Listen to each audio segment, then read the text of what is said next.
ஓம் விக்னேஸ்வராய நமக.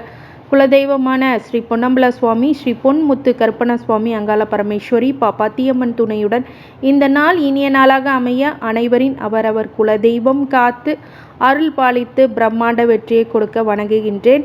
இன்று பிறந்தநாள் மற்றும் திருமண நாள் காணும் அனைத்து சொந்தங்களுக்கும் என்னுடைய நல்வாழ்த்து. இந்த 2025 யார் யாருக்கெல்லாம் நற்பலன்களும் இல்லை பாதகமான பலன்கள் இருக்கின்றதா அப்படிங்கிறத பற்றி முழு விவரமான காணொளி ஒவ்வொரு 2.5 வருடங்கள் பகுதியாக பிரிச்சிருக்கோம். 2025லேருந்து 2028 ஒரு 2.5 வருஷ பயிற்சி, அப்புறம் 28லேருந்து 30, 30லேருந்து 33க்குள்ளே என்னென்ன பயிற்சி நடக்க போகிறது. அந்த 2.5 வருட காலங்கள் சனி பயிற்சி உங்கள் வாழ்க்கையில் எப்படிப்பட்ட மாற்றங்கள் ஏற்பட போகிறது, அதிர்வலைகளை ஏற்படுத்த போகிறது அப்படிங்கிறத பற்றி முழுமையான காணொளி 7.5 வருடங்களுக்கும் அனைத்து ராசிக்காரங்களுக்கும் எப்படி இருக்கும். 7.5 இயர்ஸ் ப்ரெடிக்ஷன். இது 7.5 சனி உள்ளவங்க மட்டும்தான் கிடையாது, 7.5 இல்லாதவங்களும் 2.5 வருட காலங்கள் உங்கள் வாழ்க்கையில் என்னென்ன மாற்றங்கள் ஏற்பட போகிறது அதை பற்றி மிக துல்லியமான பலன்களும் திசாபுத்தி ரீதியாக உங்களுக்கு நற்பலன்கள் அந்த 2.5 வருடங்கள் பிரித்து வைக்கப்பட்ட அந்த 2.5 வருடங்கள் உங்களுக்கு நல்ல வெற்றியை கொடுக்குமா இல்லை பாதகமான சூழ்நிலையை கொடுக்குமா அப்படிங்கிறத பற்றி முழுக்க காணொலியை ஸ்கிப் பண்ணாமல் பாருங்கள். சப்ஸ்கிரைப் பண்ணாமல் இருந்தீங்க அப்படின்னா சப்ஸ்கிரைப் பண்ணிக்கோங்க, பெல் ஐக்கானை ப்ரெஸ் பண்ணிக்கோங்க, நோட்டிஃபிகேஷன் ஆன் பண்ணிக்கோங்க. இந்த சனி பகவான் பெயர்ச்சி 2025 எப்போ அப்படின்னு பார்க்கும்போது தற்போது கும்பராசியில் ஆட்சி பெற்று அதிபதியாக சஞ்சரிக்க இருக்கிறார். இதனால் கும்பராசிக்கு ஜென்ம சனி நடக்கிறது. இவர் திருக்கணித பஞ்சாங்கத்தின்படி மார்ச் மாதம் 29ஆம் தேதி 2025 இரவு 9:44 மணிக்கு கும்பராசியில் உள்ள பூரட்டாதி 3ஆம் பாதத்திலிருந்து மீன ராசியில் உள்ள பூரட்டாதி 4ஆம் பாதத்திற்கு பயிற்சியாக உள்ளார். இதனால் யாருக்கெல்லாம் 7.5 சனி நடக்கும் என தெரிந்து கொள்ளலாம். நவகிரகங்களில் மிக மெதுவாக நகரக்கூடிய கிரகக்கூடிய சனி பகவான் இந்த 2.5 ஆண்டுகளுக்கு ஒரு முறை ஒரு ராசியிலிருந்து மற்றொரு ராசிக்கு பயிற்சி ஆவார். இந்த 2025 முதல் கும்பராசியில் சனி சஞ்சரித்து இப்போது மீன ராசிக்கு வரப்போகிறார். மீன ராசிக்கு 7.5 சனி அப்படிங்கிறது நடந்து கொண்டிருக்கிறது. அடுத்தது ஜென்ம சனி வரப்போகிறது. 2025 மார்ச் மாதத்தில் நடக்கும் சனி பயிற்சியில் சனி கும்பத்திலேருந்து மீன ராசிக்கு பயிற்சி ஆகிறார். இதனால் மீன ராசிக்கு ஜென்ம சனி, மேஷ ராசிக்கு விரய சனி, கும்பராசிக்கு பாத சனி அப்படிங்கிறது நடைபெறும். சிம்ம ராசிக்கு அஷ்டம சனி தொடங்கும். மேஷ ராசிக்கு புதிதாக 7.5 சனி தொடங்கக்கூடிய காலம். மகர ராசிக்கு 7.5 சனி முடிவடையக்கூடிய நல்ல காலகட்டம் அப்படின்னு சொல்லலாம். 7.5 சனி நடக்கும் ராசிகளுக்கு கிடைக்கக்கூடிய பலன்களை மொத்தமாக இப்போ தெரிந்து கொள்ளலாம். ஒரு சிறப்பான பதிவு.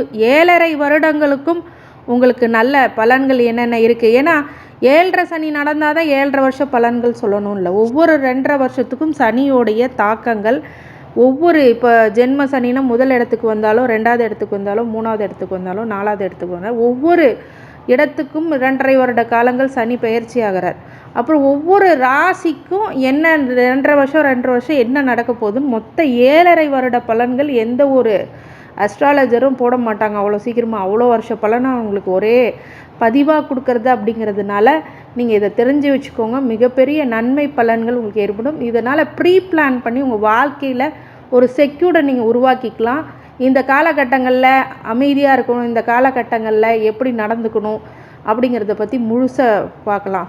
பாதக சாதகங்கள் அது நம்ம எப்படி நிவர்த்தி பண்ணிக்கலாம், எப்படி நம்ம தற்காத்து கொள்ளலாம் அப்படிங்கிறது தசாபுத்தி ரீதியாகவும் சொல்ல இருக்கிறேன். அப்படிங்கும்போது முழு விவரமான காணொளி ஸ்கிப் பண்ணாமல் பாருங்கள். ஃபாரினில் இருக்கிறவங்க, வெளிநாட்டு வாழ் மக்கள் அனைவருக்கும் இது ஒரு சிறப்பு பதிவுன்னு கூட சொல்லலாம். உங்கள் வாழ்க்கையில் இந்த மாதிரி விஷயங்கள்லாம் நடந்துக்கிட்டு இருக்குது இந்த தசாபுத்திகள் அப்படிங்கும்போது அங்கே என்ன மாதிரி நான் வழிபாடுகள்லாம் பண்ணலாம் அப்படிங்கிறத பற்றிலாம் முழுக்க சொல்ல போகிறேன். பார்த்து தெரிந்து கொள்ளுங்கள், பார்த்து பயன்பெறுங்கள்.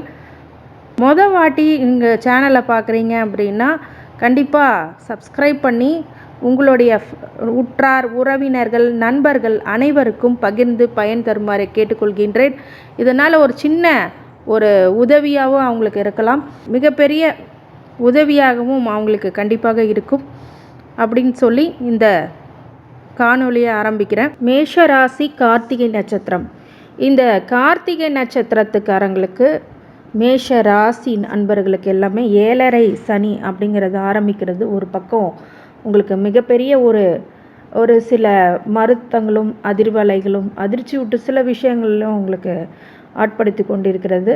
ஆனால் திசாபுத்தி ரீதியாகவும் கோச்சார ரீதியாகவும் இணைத்து சொல்லும் போது அந்த பலன்கள் ரொம்ப துல்லியமாக இருக்கும். பொதுவாகவே கோச்சார ரீதியாக பார்க்குறது உங்களுக்கு 100% இப்போது நடக்கும். ஆனால் திசாபுத்தியும் ஒரு காரணமாக கண்டிப்பாக உங்கள் வாழ்க்கையில் அது இம்பேக்ட் பண்ணும். அப்படிங்கிற அடிப்படையில் 7.5 வருடங்கள் 2.5 வருடங்களாக உங்கள் வாழ்க்கையில் எப்படிப்பட்ட மாற்றங்களும் அதிர்வலைகளும் ஏற்படுத்தும் அப்படிங்கிறத பற்றி மிக விரிவாக சொல்ல இருக்கிறேன். அதை பற்றி பார்த்துட்டோம் அப்படின்னா 2025லேருந்து 28 வரைக்கும் விரய சனி ஒரு ஆவரேஜ் பொசிஷனும், 2028லேருந்து 30 வரைக்கும் ஜென்ம சனியும், 2030லேருந்து 33 வரைக்கும் பாத சனியும் உங்களுக்கு கண்டிப்பாக இருக்குது. இந்த விரய சனி எப்படிப்பட்ட விஷயம் பண்ணும் காமனாக பார்த்தீங்க அப்படின்னா, பொதுவாக அப்படி பார்க்குறோம் அப்படின்னா அந்த பார்வை எப்படி இருக்கும்? விரய சனி பார்த்திங்கன்னா பொதுவாகவே 85% நன்மையும் 15% தீமைகளும் ஏற்படுத்தி தீர்வார்.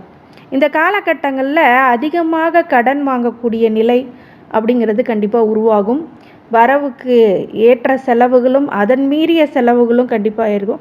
அதனால் புத்திசாலித்தனமாக இந்த காலகட்டங்களில் வீடு மனை வாங்கிறது, வீடு கட்டுறது, அதே மாதிரி ஜவுல்ஸ் வாங்கிறது, நல்ல இடத்துல இன்வெஸ்ட்மெண்ட்ஸ் பண்ணுறது, இன்சூரன்ஸ் பண்ணுறது அப்படிங்கிற விஷயங்கள்லாம் இந்த காலகட்டத்தில் பண்ணிக்கோங்க.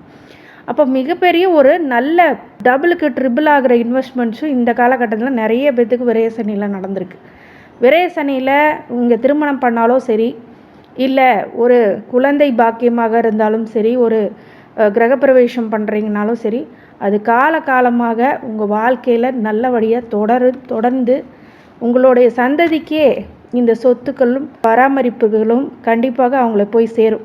யாருமே சரியாக 7.5 சனிக்குள்ளே வீடு கட்டி அதில் வாழ்ந்துட்டாங்க அப்படின்னா அவங்க பரம்பரையாக அந்த சொத்து நிலைக்கும் அப்படிங்கிறது ஒரு விஷயம். அது புதுசு கிடையாது, நிறைய பேர்த்துக்கு தெரியும்.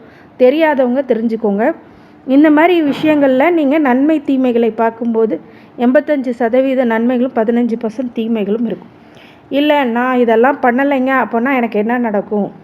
சில மருத்துவ செலவுகள், தேவையில்லாத செலவுகள் அப்படிங்கிறது ஏற்படும். அதனால் இப்படி ஒரு இன்வெஸ்ட்மெண்ட்ஸாக பண்ணிட்டிங்கன்னா பிற்காலத்தில் மிகப்பெரிய ஒரு லாபம் கொடுக்கக்கூடிய விஷயமாக கண்டிப்பாக உருவாகும். 15% தீமை அதுதான் நடக்கும். அப்போ முடிஞ்ச வரைக்கும் யாருக்காவது அன்னதானம் பண்ணுங்கள். முடிஞ்ச வரைக்கும் செலவுகள் அப்படிங்கும் போது அது நல்ல செலவுகளாக சுப செலவுகளாக மாற்றுவது ஒரு புத்திசாலித்தனமாக இங்கே பார்க்கப்படுகிறது. அடுத்தது ஜென்ம சனி என்ன பண்ணும்? கண்டிப்பாக 25% நன்மையை கொடுக்கும், 75% தீமையை கொடுக்கும்னு சொல்லியிருக்கோம். ஆனால் 25% நன்மை எதன் மூலியமாக கிடைக்கும் அப்படின்னா, தசாபுத்தி ஓரளவுக்கு நல்லா இருந்துச்சுன்னா 25% நன்மையை கொடுக்கும். இல்லை தசாபுத்தியும் சரியில்லை அப்படின்னா கடுமையான பலன்கள் 100% தீமையை கொடுக்கக்கூடியதாக கண்டிப்பாக இருக்கும். ஜென்ம சனி வந்தால் என்னங்க பண்ணும்? கண்டிப்பாக மன உளைச்சலை கொடுத்துரும். ஏன்னா சந்திரன்லே சனி உட்கார்றாரு அப்படிங்கும் போது அது ஒரு தோஷமாக புணர்ப்பு தோஷமும் இருக்கும். சனியோட சந்திரன் சேரும்போது. ஆனால் சனியோட சந்திரன் சேர்க்கும்போது நம்மளுடைய இயல்பான வாழ்க்கையில் ஒரு சில விஷயங்களில் பார்த்தீங்க அப்படின்னா சந்திராஷ்டமம் கேள்விப்பட்டிருப்பீங்க. சந்திரனை அஷ்டமம் பண்ணக்கூடியது 8ஆம் இடத்து சந்திரன் வரும்போது அந்த சந்திராஷ்டமம் அப்போ புது முயற்சிகளோ புது யோசனைகளோ புது முடிவுகளோ எடுக்கக்கூடாதுன்னு ஏன் சொல்கிறாங்கன்னா, அந்த அஷ்டமத்தில் அந்த சந்திரன் வரும்போது முடிவு எடுக்கக்கூடாது. ஆனால் சந்திரன் மேலே சனி பயணிக்கும் போது என்ன பண்ணும்? உங்களுடைய சரியான முடிவு எடுக்கக்கூடாது. சில வகையில் தொந்தரவுகள், மன விஷயத்தில் மன அழுத்தத்தை கொடுத்து மன கஷ்டத்தை கொடுத்து உங்களை ஆட்படுத்தும் அப்படிங்கிறது ஒரு முக்கியமான விஷயம். அதனால் இந்த காலகட்டங்களில் மிக மிக மிக கவனமாக இருக்கிறது ரொம்ப நல்லது. அதற்கு பிறகு பாதத்தில் இறங்கி வருகின்ற சனி அடுத்த 2.5 வருட காலங்க 2030லேருந்து 33க்குள்ளே பாத சனி வரும்போது எப்படிப்பட்ட விஷயம் நடக்கும் பொதுவாக அப்படின்னு கேட்டிங்கன்னா, அது 90% நன்மைகளும் 10% தீமைகளும் உங்களுக்கு கிடைக்கும். ஆனால் பாதிப்பானது ஒரு எக்ஸ்பீரியன்ஸை கொடுத்துட்டு போயிடும். ஒரு கெட்ட வழியில் வந்த எக்ஸ்பீரியன்ஸு உங்களுக்கு கொடுக்கும். இந்த காலகட்டத்தில் எதில் கவனமாக இருக்கணும் அப்படின்னா, வார்த்தை பேசுகிறதுல கவனமாக இருக்கணும், பொருளாதார விஷயத்தில் கவனமாக இருக்கணும், குடும்ப உறுப்பினர்கள்கிட்ட இந்த 3ஆம் நபர் தலையீடு இல்லாமல் ரிலேஷன்ஷிப்பில் ஒரு நல்ல ரிலேஷன்ஷிப்பை மெயின்டைன் பண்ணுறது அப்படிங்கிற விஷயத்துலலாம் ரொம்ப கவனமாக இருக்கணும். கோச்சார ரீதியான விளக்கங்களை நீங்கள் கரெக்டாக பார்த்துருப்பீங்க, இது உங்கள் மனசில் கண்டிப்பாக இருக்கும். ஆனால் திசாபுத்தி ரீதியாகவும் உங்கள் வாழ்க்கையில் அந்த தாக்கங்கள் கண்டிப்பாக இருக்கும். உங்கள் ஜனன கால ஜாதகத்தில் நீங்கள் கார்த்திகை நட்சத்திரமாக இருந்தால் சூரிய திசை தான் ஆரம்ப திசையாக இருக்கும். 6 வருஷம் பொதுவாக சூரிய திசை. ஆனால் என்னுடைய கணக்குக்கு ஒரு 5 வருஷத்தை எடுத்துருக்கேன். சந்திர திசை ஒரு 10 வருஷம். 15 வயசுக்குள்ளே சந்திர திசையில் இருக்கிறாங்க. விரைய சனியாக இப்போ போயிட்டுருக்கு அப்படின்னா சந்திர திசை இருக்குது, விரைய சனி நடக்க போகுது இந்த 2025லேருந்து 28னா இந்த சந்திர திசை உங்களுக்கு என்ன பண்ணும் அப்படின்னு கேட்டிங்கன்னா திருமணம் பண்ணி வைக்கும். தாய்க்கு கொஞ்சம் மனநிலையில் பாதிப்பு இல்லை உடல்நிலையில் பாதிப்பு கொடுக்கும், நெகட்டிவ்னு சொன்னீங்கன்னா. அடுத்தது வீடு மனை பெண்கள் விஷயத்தில் உஷாராக இருக்கிறது, காதல் போன்ற விவகாரத்தில் மாட்டாமல் இருக்கிற போன்ற விஷயத்துலலாம் நீங்கள் ரொம்ப கவனமாக இருக்கணும் சந்திர திசையில்.